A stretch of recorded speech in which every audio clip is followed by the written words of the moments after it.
area. We really need it. Thank you. Yeah? Here is Hiromi, okay? Yeah, Hiromi. So, good afternoon. My name is Hiromi Shiba.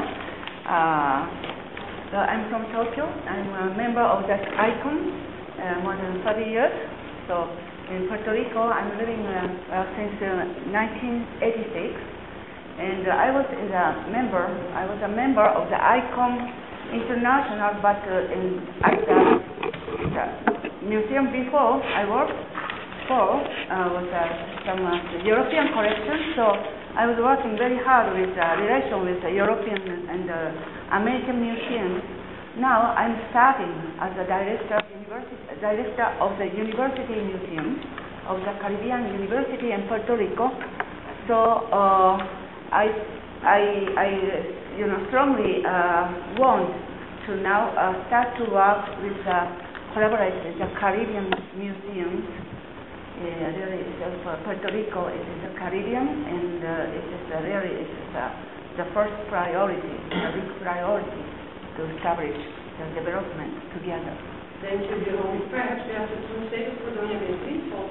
Did you understand? Yeah? Okay? Yeah? Because we didn't, you came. Hi, my name is Simone Scott. I work with the National Gallery of the Cayman Islands. I just started this year as the manager for the two smaller islands. As you know, the Cayman Islands is only 3 islands. The two smaller islands have not had much art enthusiastic programs over there. So we're starting to do that this year over in the sister island.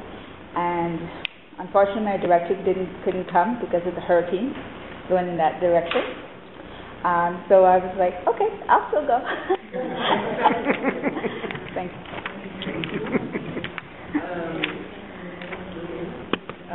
Maybe should I say a group? Lona Yolfatok. Yeah, I'm Lona Abungu. I'm from Kenya. Formerly Executive Director of AFRICOM, the International Council of African Museums. Also, I spent a great deal of my time in younger years growing up, partly in the Caribbean because my parents live in Nevis. So I have a great interest in matters in the Caribbean, and also from the African side also having lots of interest in how we can possibly share experiences and look for new opportunities with different collaborative efforts. Thank you. Louder. Ajuma.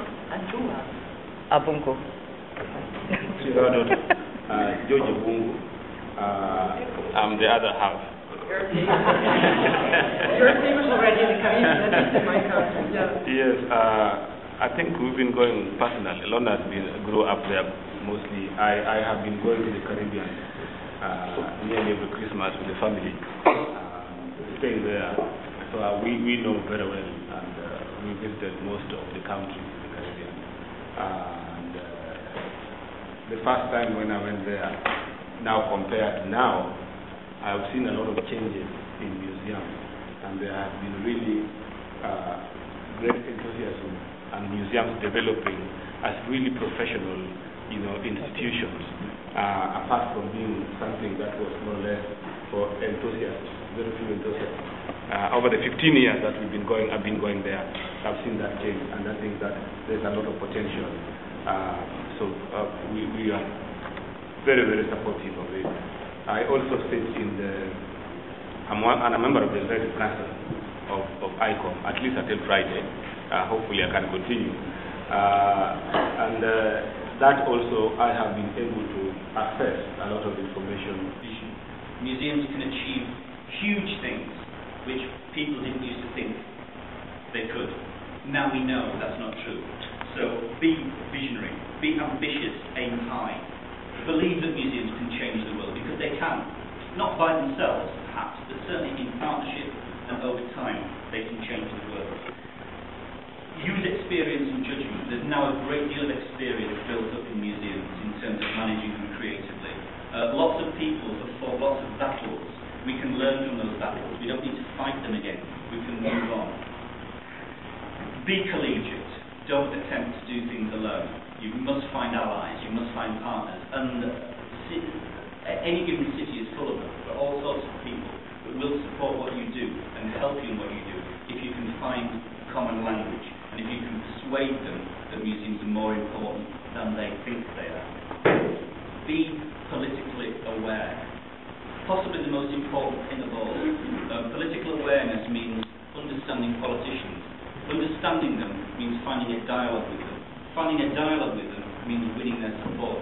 Winning their support means money for the roof, money for the aircon, money for programs, money for staff. It's not difficult to work this out. So political awareness can underpin much of what we're talking about. Media awareness. Media are very, very hungry for museum stories.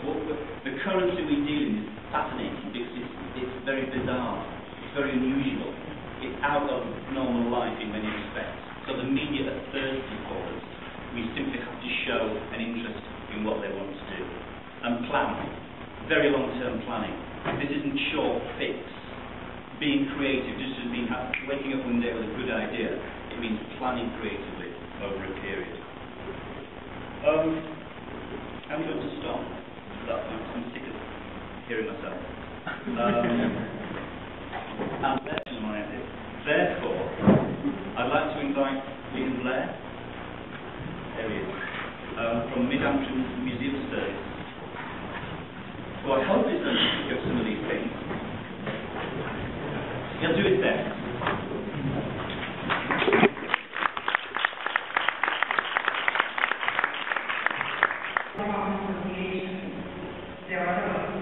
There are museums owned by governments, but operated by arm's length organizations.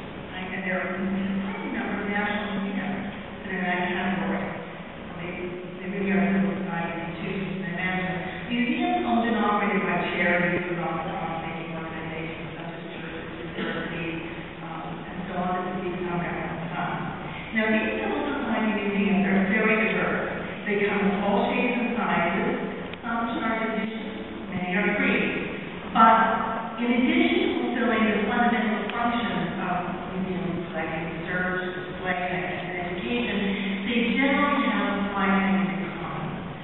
Governance,